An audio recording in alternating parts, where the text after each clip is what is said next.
Kita adalah Fitri, gadis yang baru pindah kosan karena kosan sebelumnya terlalu mahal, sedangkan kebutuhan kuliah dia itu mahal-mahal.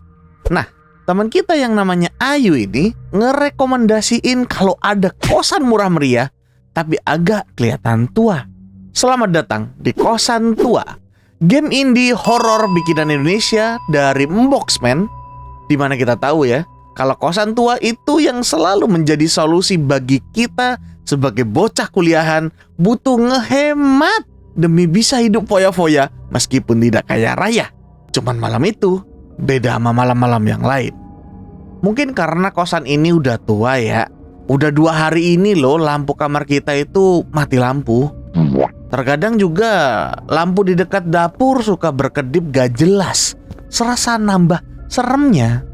Bayangin dah, ini kos udah tua, punya lorong panjang, dan ditambah suka kedip-kedip pula lampunya.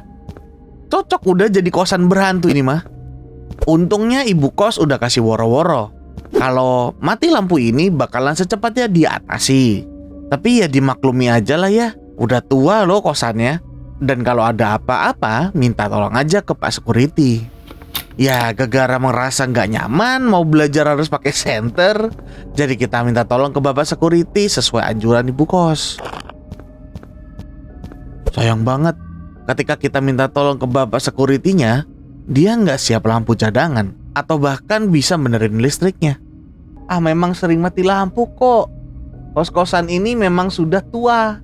Hal ini sudah sering terjadi karena sudah larut maram. Mungkin besok pagi Bapak bisa perbaiki. Ya kayaknya baru ganti security deh ini. Jadi masih agak kurang pengalaman gitu. Cuman pas kita mau balik ke kamar, dia punya pesan dari bu kos.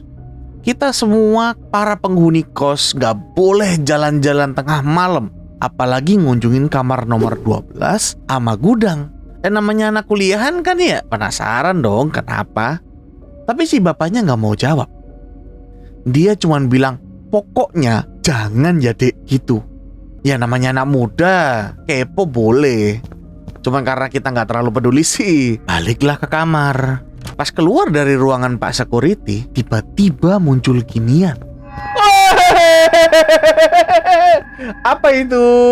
Lari kebirit-birit gua balik ke ruangan si Bapak Security-nya. Tapi entah kenapa si bapaknya cuek banget. Kayak seolah-olah gak mau bahas apapun yang aneh-aneh di kosan ini.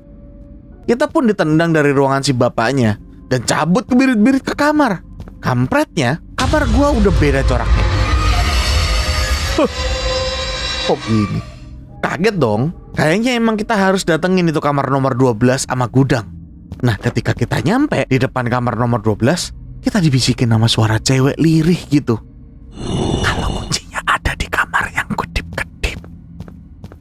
Jadi kita geledah semua ruangan yang ada sampai ketemu anak kosan lainnya. Disitulah kita kenalan sama anak-anak kosan yang lain. Di lantai 2 ada 2 orang, yaitu Rina di kamar nomor 11 dan Sinta di kamar nomor 7. Dan di lantai 1 itu ada Dina di kamar nomor 4. Sedangkan di kamar nomor 5 itu sebenarnya ada orang, cuman ada yang lagi tidur. Gak tahu siapa. Jangan ganggu dia gak usah diajak. Gak lama kita akhirnya nemuin kunci di salah satu kamar lantai 1 yang ada lampu kedap-kedipnya. Ada kamar yang berkedip. Nah ini dia. Loh, hilang kuncinya. Loh,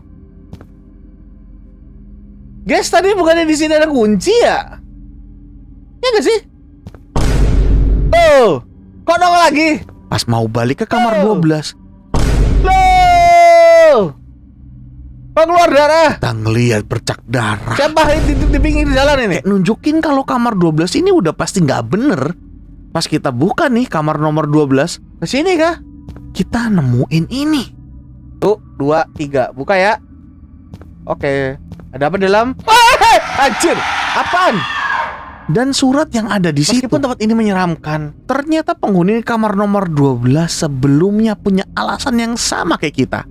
Butuh ngehemat duit, makanya milih kosan tua ini meskipun ketakutan kayak gini. Cuman masa kita berdua aja sih yang ngerasain ini? Nah, di situ kita datengin satu-satu penghuni kos lainnya. Mulai dari si Dina. Mukanya kenapa begitu tuh? Nggak tahu gimana ya. Si Dina itu kayak agak stroke apa gimana gitu. Dan ketika dia ngomong, suka ngegimik mukanya. Tapi pas kita tanyain tentang ada nggak sih hal-hal yang aneh di kosan ini, dia malah nyuruh kita bikin Indomie goreng dulu. Agak kurang ajar sebenarnya. Baru kenal udah minta dibikinin mie goreng gitu loh. Harusnya dia yang bikinin kita. Tapi ya udahlah, demi info kan ya. Ya udah. Kata Dina, ada yang bundir di kamar nomor 12. Cuman Dina nggak percaya kalau itu beneran bundir. Dan Dina tetap nggak berani mikir lebih jauh lagi. Dia masih ketakutan sampai saat ini. Dina taunya kalau ada anak nomor 12 ini jadi aneh sehabis debat keras sama si ibu kosnya. Dan barulah bundir si anak itu. Gak tahu kenapa dah, anak kosan tua ini kayaknya suka aji mumpung banget apa gimana. Pas kita tanyain sesuatu, mereka harus nyuruh-nyuruh kita dulu. Tampang MC kan beda ya, gak tahu ya. Ketika kita tanya Sinta juga begitu. Halo, apa yang terjadi? Saya ingin bertanya tentang kamar 12. Lebih baik kamu tidak mencari tahu tentang kamar itu. Memang kenapa? Karena kamu sangat penasaran. Jadi aku akan apa tiba-tiba langsung penasaran memberitahumu? Sebenarnya aku kehilangan 2 barang. Jika kamu mau membantuku mencarinya, aku akan memberitahukan informasi padamu. Dia nyuruh kita nyari 2 barang dia yang hilang. Dia kehilangan beruang sama buku harian. Sehabis kita ketemuin nih barang Sinta yang hilang, dia cuman punya info kalau penghuni kamar nomor 12 itu dimarahin sama ibu kosnya gara-gara masuk gudang tanpa izin. Sisanya sama kayak apa yang diomongin Dina. Cuman karena kita ngerasa kurang kalau nggak ngajak si Rina ya buat ditanyain. Takutnya dia ngambek nantinya, jadi kita tanya aja ke dia. Dan ya nggak nyangka kalau dia langsung kasih tahu info kalau lukisan si ibunya ini aneh. Kayaknya ada sangkut pautnya deh. Cuman kita kan nggak boleh ngehakimin kesukaan orang lain ya bre ya. Fetis orang-orang beda-beda. Siapa tahu dia punya fetis atau kesukaan yang beda ya kan. Kita harus maklumin dong. Cuman siapa yang naruh foto kayak gini dipajang pula di rumah dia? Siapa? Ya seharusnya sih sebelum nentuin pindah kosan atau enggak ya Neng Fitri, kita harusnya paham kalau ada yang kayak lukisan-lukisan gini harusnya langsung cabut aja nggak sih, pergi gitu, gak usah kesana gitu loh, ngerti gak sih? Kalau bisa ketebalikin di rumah itu, jual gitu, atau nggak rubuhin sekalian ya, serah lo.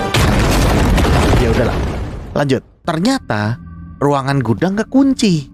Sekali lagi nih, ada bisikan cewek yang ngomong kalau kuncinya ada di brankas di ruangan Pak Security. Langsung ngibrit lah kita ke ruangan Pak Security dan mecahin kode brankasnya pakai kekuatan wika. Oh benar. Pas kita buka pintu gudangnya, di situ kelihatan jelas ada diagram ilmu hitam pakai darah, entah mau manggil tuyul atau apa nih. Dan pastinya ada lukisan kesukaan ibu kos yang dipajang di mana-mana. Kita copot lah itu tulisan dan ibunya langsung sadar, kayak langsung punya sixth sense gitu. Teng. Di situ kita keingat omongan Rina kalau lukisannya si ibu kos itu punya banyak masalah. Jadi gue copot satu persatu lukisan dari lantai 2 sampai lantai 1. Abis itu berusaha keluar dari kosan tua ini secepat mungkin. Gak gue bakar sih, ya gak sempat waktunya, gak ada pilihannya juga. Ternyata kosan tua ini punya banyak tumbal proyek. Entah buat apa sih sama si ibu kosnya. Mungkin karena gak terbebas itu jiwa-jiwanya dari kosan tua itu, makanya banyak kejadian aneh di kosannya. Untung ada kita yang ngebebasin semua itu. Jadi happy ending buat semuanya. Ya gak tahu sih buat si ibu kosnya atau yang lainnya. Apalagi si Pak Security-nya itu. Mungkin semua itu cuma hantu hayalan kita semua. Iya gak sih? Soalnya masa ibu kosnya nggak nyariin kita gitu? Atau yang di dalam kosan lah, mereka kok tenang-tenang aja gitu? Atau jangan-jangan mereka juga korban dari ibu kosnya? Gak ada yang bakal tahu kecuali developernya bikin sesi kedua. Kita coba masuk untuk kedua kalinya deh. Dan kali ini ketika masuk gudang, nggak kita buang lukisannya, langsung cabut pergi ketika udah buka. Yo nggak tahu kok tanya saya. Agak aneh.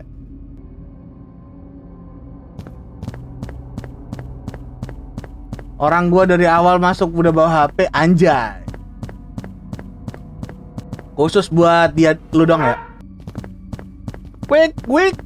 Wika, pergi. Dadah, ending 1. Kamu selamat tapi dia masih terjebak. Ternyata ya kita berhasil hidup aja. Cuman ya gitu, selain kita, semua masih terperangkap tuh di dalam kosan tua itu tuh. Termasuk baju, duit, celana dalam, dan keperluan hidup kita ya. Kan kita kabur gitu aja dari kosan. Tapi kalau kita ketangkep sama ibu kosannya, kita bakalan kebangun dari mimpi dan mulai lagi dari awal. Seolah-olah kayak itu gak pernah terjadi. Jangan-jangan memang mimpi sehari doang ini. Tapi kalau ini menghibur ya, bakalan tak bikinin seri-seri yang lain. Tapi kalau belum, ya bayangin aja dulu, pikirin nanti.